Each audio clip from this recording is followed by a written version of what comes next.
What the hell was that? They tricked us, ladies and gentlemen. This shot right here, this shot from the trailer and the poster is not in the film. This shot in the trailer is not in the film either.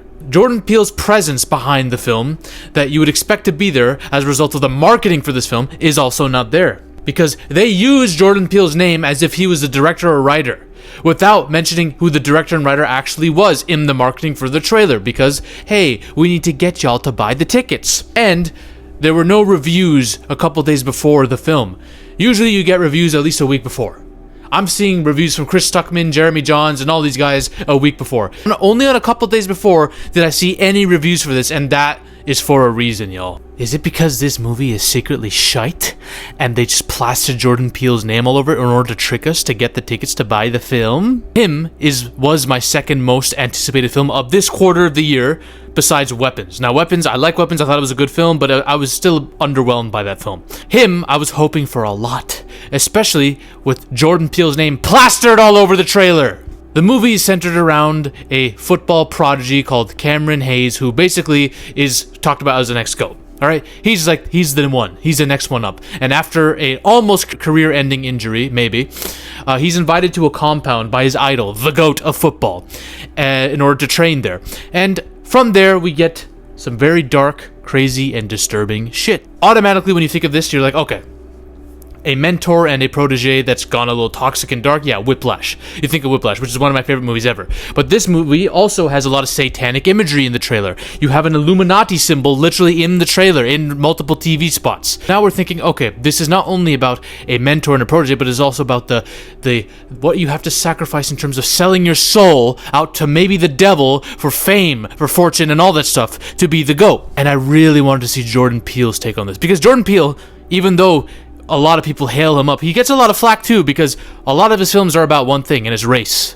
right? It's always about black people, right? And a lot of people give him flack for like, oh, here we go, another film where the white man's putting down the black man. Now, to be fair, Get Out's the only movie that blatantly does that. Race is always an undertone and a prominent factor in his films, don't get me wrong, and Get Out is my favorite of his three, but he has unique concepts, unique ways to talk about social issues that he's demonstrating. Like The Crossing from Us, which is crazy. The fucking alien from Nope that represents spectacle and the consequences of that, right? So I wanted to see his take on what goes on behind the scenes. What's the Faustian bargain? Do these stars, these celebrities, these superstars make deals with the devil, or are the elites all in tandem in some kind of elitist sector cult that has to do with the devil? Are there blood rituals, contracts, humiliation rituals? A lot of people theorize that shit like this could be happening. So I wanted to see if there was a Hollywood movie that could actually address this. This movie addresses some of that. In fact, addresses a lot of it. But it does it horrendously. And we're going to get to it. Let me start off with the good. Everyone's going to say this in every review you've seen. Marlon Wayans is great. And I don't want to be one of these guys who's like, oh man, he's a comedic actor, but his dramatic work is such a surprise. No, he's a fucking actor, and he acts well, and he is arguably the best part of this movie. There's a dialogue scene between him and Cameron in a sauna where he's looking back at his career and all the things he misses about football and being young and the star, and you can see the jealousy as he looks at Cameron, the guy who's supposed to replace him as the GOAT. And it's great. I would say the first half of this film is decent. It's serviceable. Pretty good. Now, you do start to get the sense that this is edited and directed like an MTV music video / Super Bowl commercial. And that started to get on my nerves a little bit, because it started to tell me, okay, clearly there's more aesthetic going on than substance. Style over substance. The main actor, I'd say he's mostly good. He's pretty good throughout the majority of the film, until the end, when there's some really crazy shit happening and his facial expression doesn't really change. And it's not like this, oh, he's so badly traumatized that he's just going through the motions like the character from Get Out at the end. No, it's not that. Not enough goes down through a gradual course of events for that to happen. He's just a stale wooden face throughout the third act, and it makes no fucking sense. The creepiest part of this movie is the shit with the fan. This obsessed fan who's obsessed with Marlon Wayans' character and does not want him to be replaced, and hates our main character for being the one to replace him. And she does some kind of creepy things that were a little bit effective, I'd say. She looks like Gladys from Weapons. And as we get into closer and closer to the third act of this film, that's where this film loses all of its steam and goes full dog shit. Now, I'm not saying it's the worst thing I've ever seen. It's not that bad. It's just, it could be so much better. Spoiler warning. Okay? Go watch him or don't. I don't think you need to see it in theaters, to be honest. I would give this maybe like would I give it a 6 out of 10 even? I don't fucking know. But regardless, I'm getting into spoilers now, alright? You have been warned. So basically what happens is, this satanic dressed assassin dude is sent to concuss Cameron, to give him an injury that causes him to not be able to play for a little bit, I guess, and make him vulnerable enough that he is basically sitting idle. So that Marlon Wayne's team can give him a call and say, hey, Kamo, come over to the compound and we'll do some training, we'll do some physiotherapy and all that shit. Which will, obviously, he's going to say yes to that. So he goes, and basically what happens is Marlon Wayne's is part of this ongoing organization that manufactures goats. They manufacture the goats of a sport. So what happens is they do this thing, ritual blood transfusion. They give a long line of blood transfusions from one player to the next, the selected goat. All right, and this blood is like sacred. It's a crazy blood. You know, it can give you, it can enhance you, it can make you a better athlete, it can make you have better recovery, all that shit. So it's a crazy blood. Basically, the elites that govern the organization, the sports organization that for all these celebrities, they choose players, and they manufacture goats.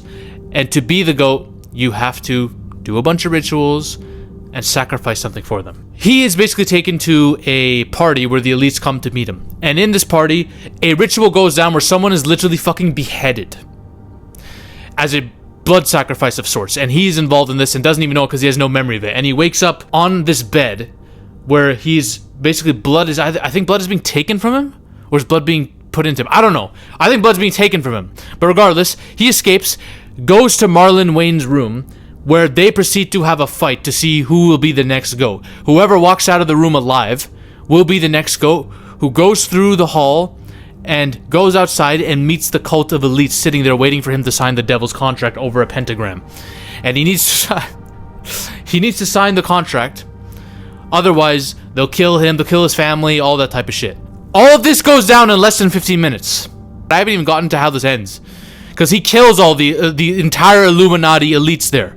He murders all of them and walks away unscathed. All of this happens within the course of 15 minutes. All of this is explained to us within the course of 15 minutes with Julia Fox, Marlon Wayne's wife, who I guess is part of this Illuminati as well. Basically, this movie starts out being this mentor versus protege thing where it's getting toxic and it's testing his physical and mental abilities. And he learns that he has to sacrifice a lot of himself towards this GOAT status, okay? Then the last 10 to 15 minutes is satanic Illuminati ritual shit, and then a face-off at the end with him killing the Illuminati. Even though you see it coming from the trailer that there's satanic shit here, it comes so badly out of left field and is directed like shit. The fight scenes are shit. The ritual scene where he's at the party with the elites is edited to shit. I don't even know what's going on. It's supposed to be edited like a fever dream, but it all comes so fast. So you're like, what the fuck? And it's not subtle. They tell you everything that's happening. Spoon feeding is one thing, but then they fucking force it down your throat. And if the elites don't get their sacrifice, if the elites don't have him sign this ritual, this contract, the devil will drag them onto the pentagram and explode them, Ready or Not style. You remember at the end of Ready or Not? Spoiler alert! Ready or Not is one of my favorite movies. They have to sacrifice Samara Weaving's character, who's fine as fuck, to the devil by a certain time at night. If they don't, they're gonna explode. Similar thing happens in him. Ready or Not did it way better. Ready or Not's conception of the devil was way, way better. The thing that ties all this together, that's supposed to tie all this together, that's supposed to tie the unrelated to the stuff that happens in the beginning to this out of left field satanic shit, is a series of hallucinations that are supposed to be symbolic, but they don't go anywhere. They don't really mean anything in the grand scheme.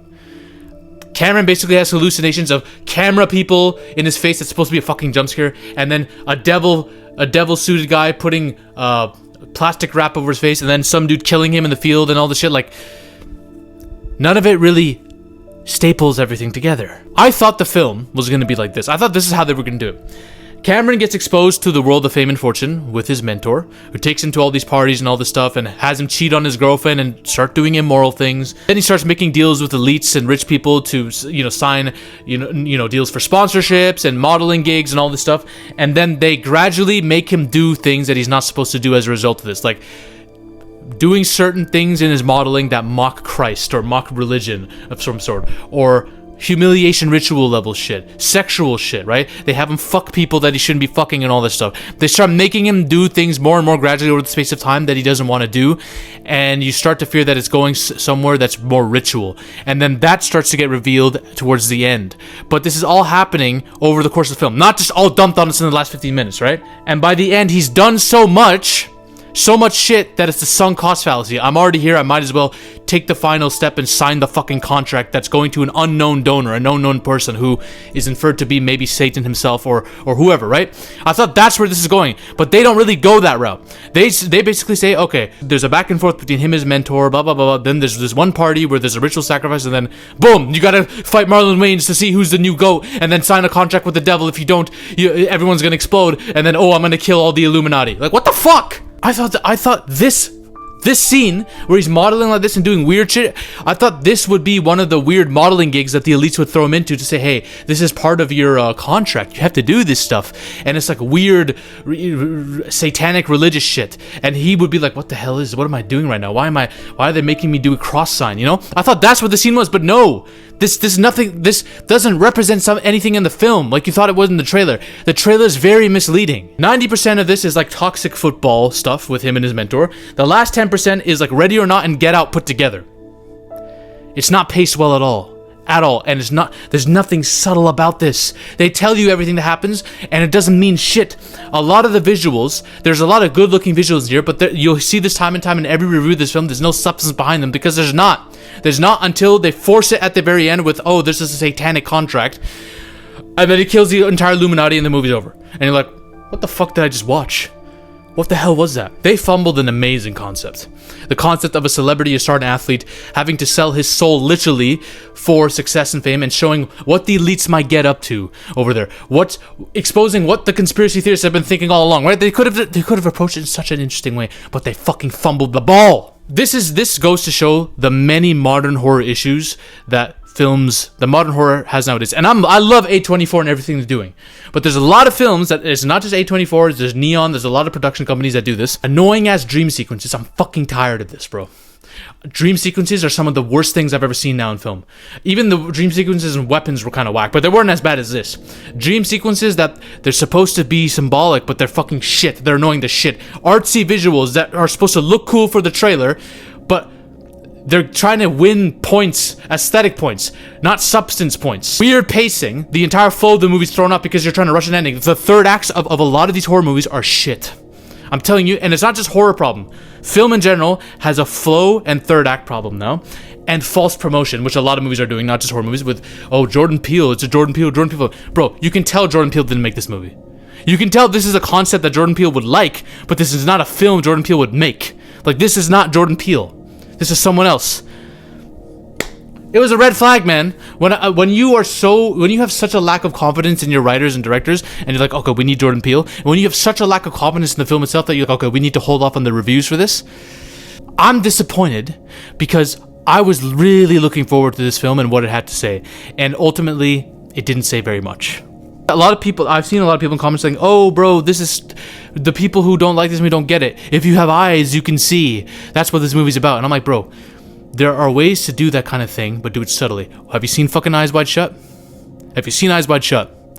Fuck it, even Ready or Not, which is not really subtle about what's happening. The devil's literally there in the end of the film.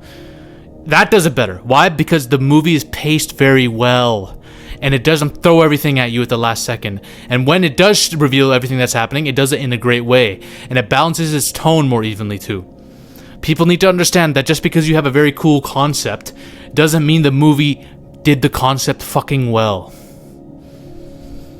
Those are my thoughts on that. Bye! Gentlemen, we are on a mission to take over Hollywood.